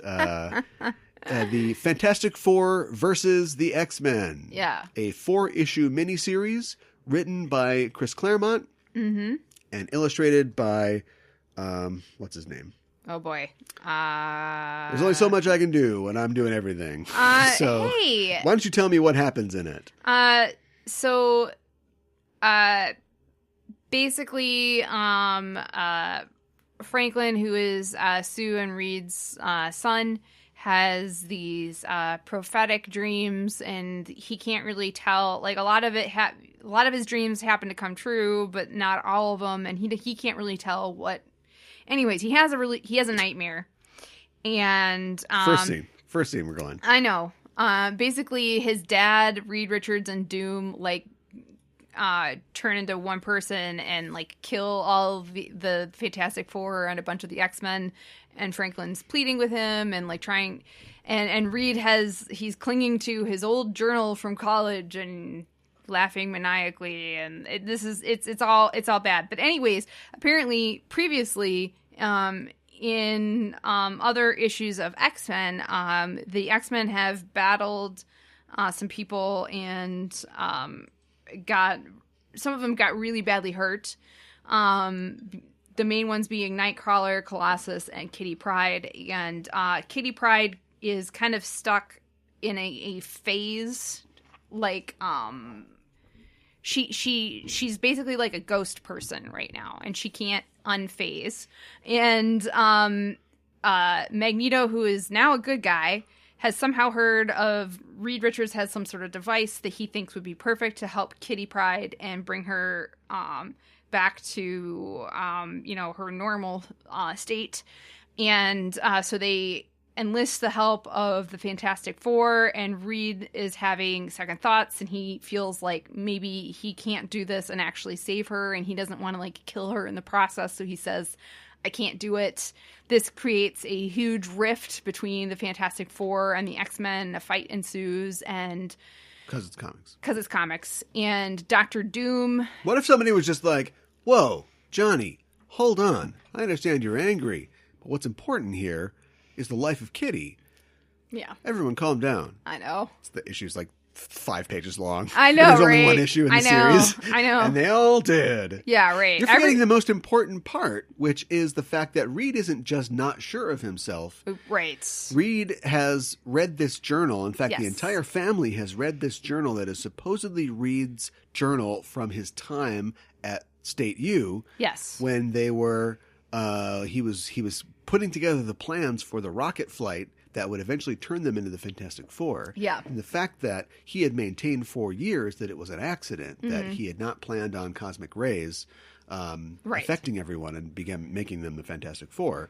But it turns out in this journal, he had planned on it, and he had specifically designed the hull of the rocket ship to focus the cosmic rays on them to cause those changes that made them the Fantastic Four. Right. Right. A little historical revisionism. Yes. And then when X-Men and the Fantastic Four are fighting, Dr. Doom shows up through like a projection through one of his robots, and he's like, well, if he won't do it, I can do it. Yeah, right, exactly. Because I'm just as smart and blah, blah, blah. And they're like, what's the cost? And he's like, nothing. And it's like nothing, Richards. Richards would charge you $19.99. Yeah, right. And nobody buys this, and everybody's kind of no one outsells Doom. Yeah, right. And nobody buys this, and everybody thinks it's probably a bad idea, but they really want to save Kitty. They don't have a choice. I got to take him up on it. Yeah. The artist is John Bogdanov, which I should have remembered because he is one of the longtime artists on Power Pack, which is one of my favorite comics. And also he did a lot for Superman when Louise Simonson was at DC, and they co-created the character of Steel together. I don't know that character. Yeah, you do. John Henry Irons, the metal Superman, Hammer. I can't picture him for whatever reason. Superman right and now. Thor. Bam, stick them together. Gotcha. Also Iron Man, and he's black. Okay. All right. Sounds good to me. Yeah. I don't think I've ever done anything all that cool with him, but it is a good idea for a character. Yeah. Louise Simonson, of course, created the Power Pack, and that is Franklin is a sometime fifth member of the Power Pack. Oh, okay. Which is why we see him in a Power Pack costume in this story. Oh, okay. I didn't know what the costume was. You'd like Power Pack. Okay. We should be a Power Pack for the show. Okay. Right. That's enough. You set the conflict up. Okay. You get it, right? Yeah. Right. This is an interesting story, and I don't want to get too meta on it, but it's fascinating. It came out in 1987. Yeah. It's written by Chris Claremont because, of course, it is. He wrote a lot. And he wrote the X-Men. Yeah. And I think that you could have stories containing the X-Men, or that were just X-Men stories that he didn't write, but yes, it would be very unlikely in this period if that was true. Yes. And so he wrote this miniseries, it's edited by Ann Nocenti, who was a writer for Marvel at the time. Actually, at this time, Jim Shooter was the editor-in-chief, and he demanded that all editors also be writers. That's interesting. I'm not sure why. If it was his technique to get people's voices, literally onto the page and not just them guiding it, or if we were just saving money by having the very talented editors who were already writers just contribute books as well, because this is a time of great explosion for Marvel. Like, they were doing, a lot of business at this time, a lot of stories, a lot of books. And so, Louise Simonson didn't write this, but she was definitely involved in it, and Nocenti as well. People at Joe Duffy's behind the scenes somewhere. People don't know how feminine Marvel was at this time. Sure. Which makes it weird that a lot of women are naked in this book. And I remember I used to have the graphic novel trade paperback version of this story. I don't have it anymore. We just read individual issues. And the foreword is by, I don't remember, it's a woman. It might be Simonson, but it might be Nocenti as well. Mm-hmm. And they felt the need to sort of justify the fact that there were a lot of naked women. This is, there's a lot of great female people at Marvel. There's a lot of great female heroes. We've got a long tradition of that. And I heard somebody complain about the fact that, like, women get their clothes blown off in this story. And I got to tell you, sometimes you're just writing from a certain perspective and things happen. You want to make it exciting. I don't really have an excuse. Women get their clothes blown off in this story. And they just sort of, like, moved on with it. And, like, wow. Now looking at it, and I don't envy, like, the position that I'm sure a lot of female creators and editors found themselves in, in the right. tough talking bullpen of Marvel Comics. But right, no. I just now look, at the time, in the 90s when I read that, I was like, okay. But, like, now I'm like, oh boy, I feel bad about that. Why are women getting their clothes blown off in this story? I don't. Why is a 14-year-old walking around naked? Because she's a ghost, and ghosts don't have boobs? I guess that's maybe the. Let me preface this a couple different ways. It didn't bother me. It didn't say, "Whoa, there's a lot of naked women in this." No, because you're trained by this male society. I was thinking, when we saw Kitty Pryde, and she's obviously naked, but there's like some, I don't know. I guess it makes less sense the more you think about it. She's got like some like swirly. Are the swirls herself or though? Something? I don't know. Because she is the smoke. I don't know. She's got the smoke. And it just goes over her breasts and, other parts of her. And but it's not like she's doing gymnastics. It's not like it covers everything. It covers everything. And it's not like, oh, look at her naked form or anything like that. It's not. She's a child. I know, but now that I'm thinking about it, why doesn't she? Even though she's a ghost, why doesn't she just have like her clothes uniform? Yeah. On? Oh, it's probably her clothes. But the smoke. Yeah, but wouldn't her clothes just be gone? They're just gone, right? Yeah. Like, we don't see the effect, because I think they run out of time, because for a thing where two giant superhero teams and Doctor Doom are getting it on, there's, like, the resolution of the story is a chapter of a novel, basically. There's so much text. Mm-hmm. And so we don't see them fix Kitty on screen. No, it's off But screen. if we did, she would just collapse to the ground, a naked 14-year-old, right? Right. Like, her clothes aren't coming back. No. But anyway, Doom does mention at one point that he's separated her from her clothes or something like that. So I don't know how any of that works, but whatever. Yes. And She-Hulk, rescues people from a fire and loses her clothes. And Rogue gets her clothes blasted off, and then she gets Johnny's powers, and then she's naked for a while. And then for no reason, Sue Storm is so mad, she blows all her clothes off.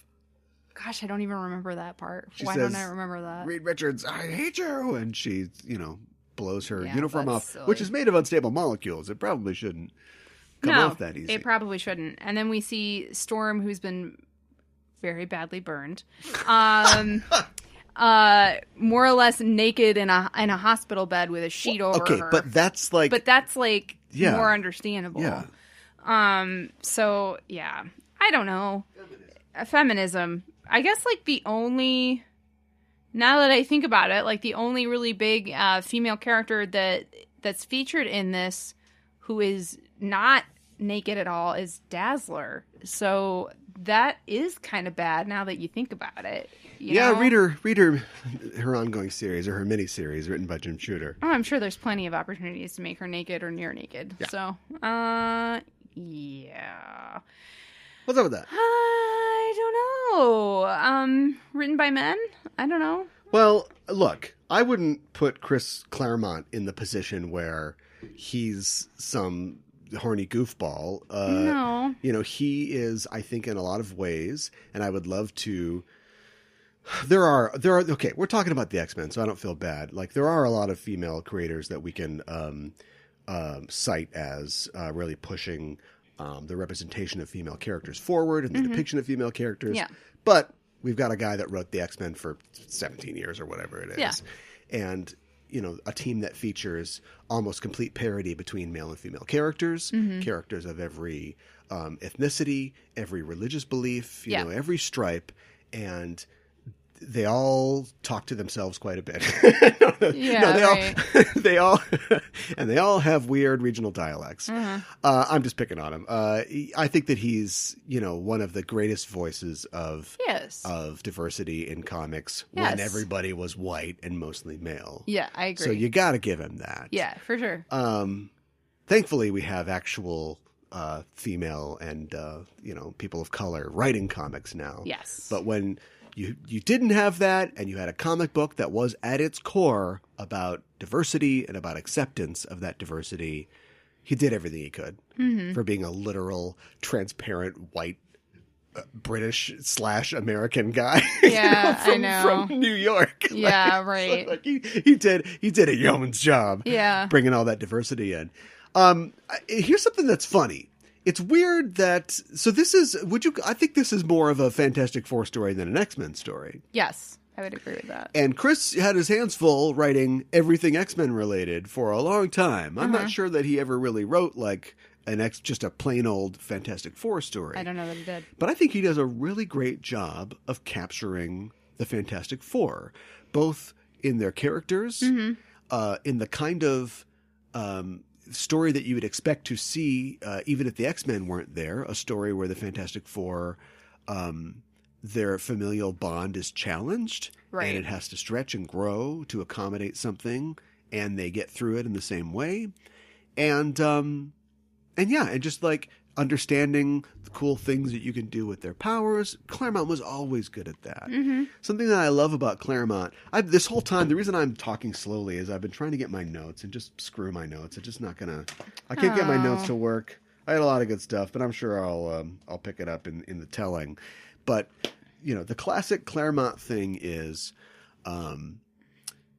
juggling 8 different characters who all have different personalities, backstories, things that they're working on in the action of the thing, and then also powers and how they go together. And he is so good at tracking that, and he's so good at making it clear and readable for first-time viewers. That was always the thing, you know. Jim Shooter get Ash on your script probably and be like, every issue somebody's going to pick it up and they've never read it before, so you got to do that. All right. And he really took that to heart and made that. So there's a joke about how, like, the focused totality of my psychic power, it's like, you're brushing your teeth, Psylocke. We don't have to hear about that. But the way that, like, you come into this and you go, who is Rogue? Right. I'm not going to get in these 4 issues the fact that she was raised by Mystique and she accidentally killed Carol Danvers and now she has her powers. But you understand right away that Rogue flies around, she's invulnerable, she can kick a hole in a castle wall, but also she can, like, mouth rape people. I don't know why it has to be a kiss. It doesn't have to be. But she can also steal people's powers and their psyche and their brains as well. Right. And how is that going to apply to all these things? Yes. You know, we've got Dr. Doom is in this, but he doesn't start anything aggressive, and so all you can do is just have the superheroes fight a couple times.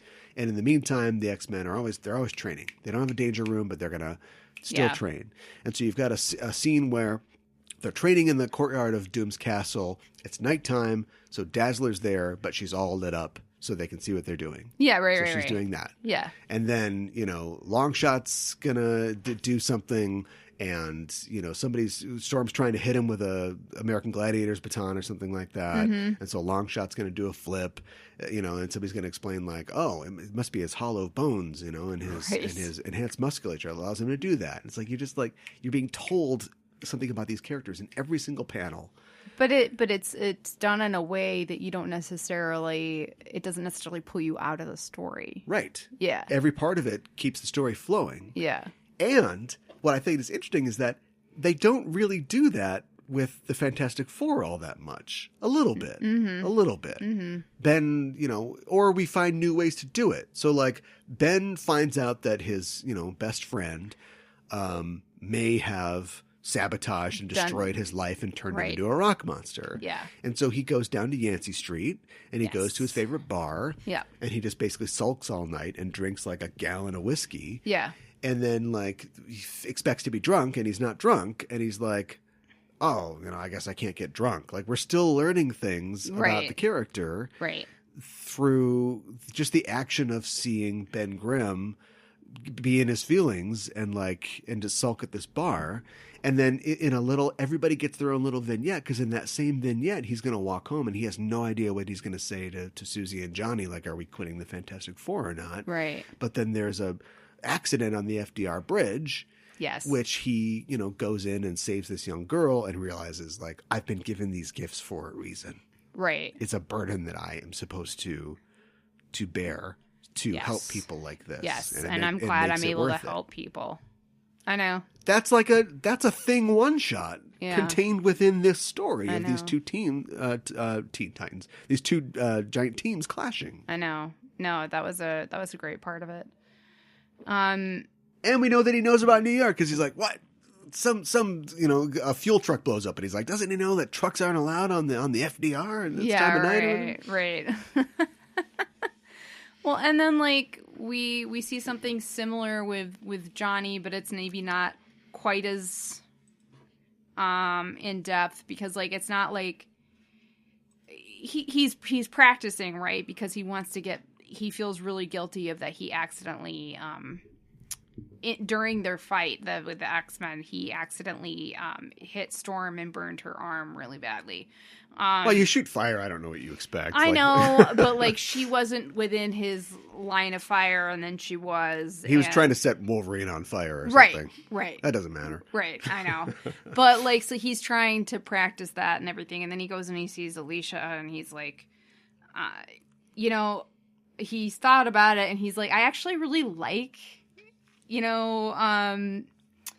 who I am now, and like having this power has given my life more purpose, and has, I used to be like this big brat, and like, I had no direction in my life, and I didn't care about things. Now I actually care about people. This has made me a better person. I like being a superhero, and like, how do I tell Ben and Sue that this is how I feel, and he's actually not mad at Reed, which is interesting, because I was not expecting that. Yeah. I did have some questions for you. Maybe you can fill in for me, because these questions will have to be the body of our review, because we're pushing 2 hours. We can't do 2 hours, so we gotta wrap it up. Oh, okay. So Alicia was Ben's girlfriend, but now she's with Johnny. Yeah. What happened? They just broke up. Okay. I feel bad for Ben. There's a big mess too, because her father is the puppet master or whatever. He's a super villain, and so great. They had to fight that guy a couple times. Okay. And it's just like, Magneto's good now, and then he's like the head of Xavier's school. I'm guessing Xavier is dead. Okay, so, no, too much. Let me sum up. Xavier got mortally wounded, and he was taken to space by the Starjammers. Okay. Because Shi'ar technology, the Shi'ar are an alien race, with feathers instead of hair. Lilandra, the queen of the Shi'ar, is his sometime girlfriend, And so they knew they could help him in space with Shi'ar technology, but not on Earth. So they take him away. This is right after the trial of Magneto, where Magneto allowed himself to be sort of captured and brought to the World Court. They're going to decide whether he should live or die because of his crimes. The trial is interrupted by the Fenris twins. It doesn't really matter. And so the X-Men decided, no, I think he wants to be better. He wants to be good. And so Charles tells Magnus to take care of the team while he's away. So Magneto is the current headmaster of the mutants, but Storm is the leader of the mutants. Yes. Because after the Dark Phoenix saga, things went a little goofy with Cyclops. Storm got shot with a power-removing gun by Forge, the mutant inventor, so she doesn't have her powers. Right. But after the trial of Magneto, they're like, all right, everyone, we need to get things back on track, so let's do this. And Scott's like, all right, well, let's go. And they're like, wait a minute, you were gone for a while. You're hanging out with Madeline Pryor. You're not our leader anymore. So let's fight. So Scott and Storm fight. She pastes his ass without any powers, and it's clear that his head is not in this. And so Scott leaves to raise a family with Madeline Pryor, and Storm is the leader of the X-Men. Now later on, they would retcon that since Madeline Pryor's latent psychic powers were already growing, she influenced the duel between Cyclops and Storm, but Storm won fair and square. In my mind. Okay, so that's Storm weird. is the leader of the X-Men. And they do a little joke in this where, out of nowhere, there's a lightning bolt because Jennifer's like, oh, let's fight, Storm. Oh, you don't got your powers anymore? Right. And then a lightning bolt comes down, but Storm does not have her powers right now. Okay. I would like to see a movie where Storm is the leader of the X-Men. I'd like to see a good person play Storm. Well, that too. No offense to the Academy Award-winning actress Halle Berry. Yeah, I know. Or the girl that was in Love, Simon, Alexander Shipp. But I'd like a real Storm. I would too. Issa Rae. Issa Rae, who again? I don't know. Okay. She's on Insecure. Oh, okay. What about the actress from American Gods who plays Bilquis? Yeah. I think she threw her hat in the ring. She was like, I'd like to play Storm. Yeah, well, that ain't it, Chief. That's not how you get it. Oh, well. Just ask the master of hats, Terrence Howard. Any other questions, or we do with final thoughts? Well, I really enjoyed Franklin a lot. Reed and Sue had another kid, but she died, and they can't have more kids. I thought they had more kids. So, Reed and Sue had a kid. Yeah. Who died. Yeah. Because of cosmic rays. I don't know when she starts crowning, cosmic rays shoot out or something. What? But because of the cosmic radiation, it made them tough for them to have a kid. I think it was a chance for Marvel writers in the early 80s to introduce an element of tragedy that they had lost a child. Okay. It was later retconned that the baby did not die or was taken away into time and was later basically given to Dr. Doom to raise. What? And so she now does, and she was eventually made her way back to her family. She is now in continuity, Valeria Richards or Valeria Von Doom. And she is sort of a child of both Reed and Victor Von Doom. Well, that's complicated. And she has all of Franklin's powers, and she's a genius, and she's got magic, too. That seems overstuffed, but okay. It's the Fantastic Four. I know. Everybody's at 11 all the time. Why does she have Franklin's powers? Why doesn't she have... Because they're both mutant, messiahs, basically. Okay. And She-Hulk was part of the Fantastic Four. Yes. This is when I think Ben quit. Ben lost his powers. They're we need some muscle. I think Ben lost his powers, and they needed muscle, yeah. And so they invited Jen to be a part of the team, and she was like, yeah, that sounds good. And so she did that for a long time, actually. And she kind of joins them on this adventure, too. Yeah. Which I liked. I like She-Hulk. I want to read more She-Hulk. Okay, a couple of things. Oh my God, I want to I really enjoyed this. Overall, I really enjoyed it. I thought it feels like a mid-run X-Men book that the Fantastic Four just happened to jump into. Although, like I said before, it is more about the Fantastic Four than it is the X-Men. Well, and I think it's really great to have somebody like Reed Richards who is always sure of himself, doubt himself. Yeah, and that's interesting. And I love that it came down to in the end because, like we said, Chris Claremont just understands comics. He understands how to do human drama when you can fly or you're bulletproof. Yeah. And it's even brought up Reed doesn't remember, and it's part of his. I feel this way sometimes. Not that I'm a genius like Reed Richards, but there's just stuff that I just don't care about and don't listen to because I'm thinking about other stuff. And then it's like, oh, it's my mom's birthday. And I'm like, oh, I was thinking about making a new podcast and I forgot all about that. Like you get absorbed into your work or whatever. Yeah. And so Reed doesn't really remember writing this journal because it was Yes. years ago. And people love to tout that, like, Reed Richards is only a few degrees from a supervillain. I think that's a dumb way to write him. And I think that if you want to make that literal with something like the creator in the Ultimate Universe, that's fine. But I think Reed will always, do the right thing. in the end, do the right thing because of his family. And we get that here. Yes. But in the last part, like, he is racked with this indecision because he doesn't know if he is that cold, calculating person inside, and the idea that, he made that mistake. His ultimate sin is hubris because that's how they became the Fantastic Four in the first place. Right. And if he does that again and kills Kitty Pryde, he won't forgive himself. Right. And so they've got Dr. Doom's like, we have a telepath right here. Psylocke, you can read his mind and you can go deep into his brain and see if he actually did that or not. No, of course, it's ridiculous. We can't do that because Psylocke is using all of her psychic power to keep Kitty together. Yes. Yeah.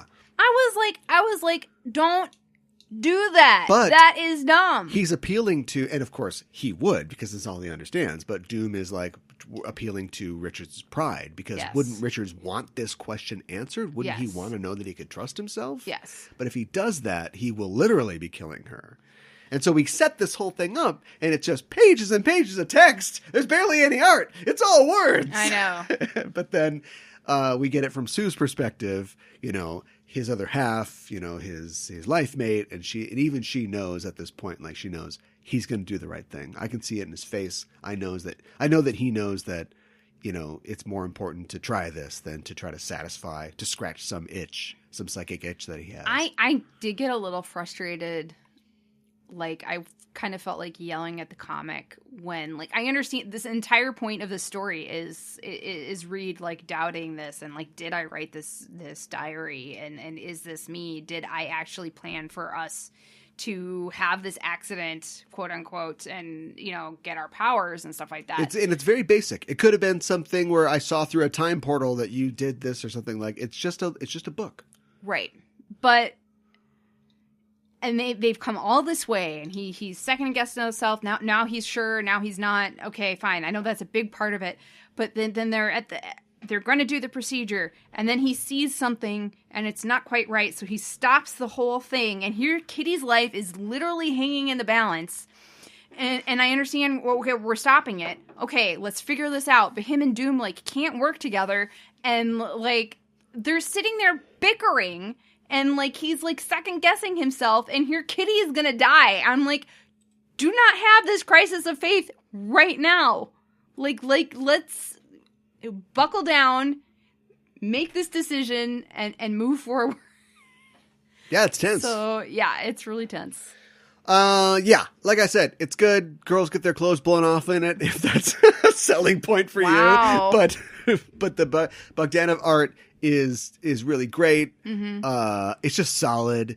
He reminds me a lot, and he's distinguished on his own, but he reminds me a lot of Mark Silvestri, who would take over the art in X-Men later. The same sort of just a versatile kind of way. You can have cute kids, you can have vicious Wolverines, and all the stretchy stuff is great. I love it when they find really great creative ways to do Mr. Fantastic stuff, because I think it's like a dumb power, like, all right, stretches, but there's a lot that you can do with that, Well, even in the first issue when Franklin goes into his dad's lab, yeah, that was a great thing. That was fun to see.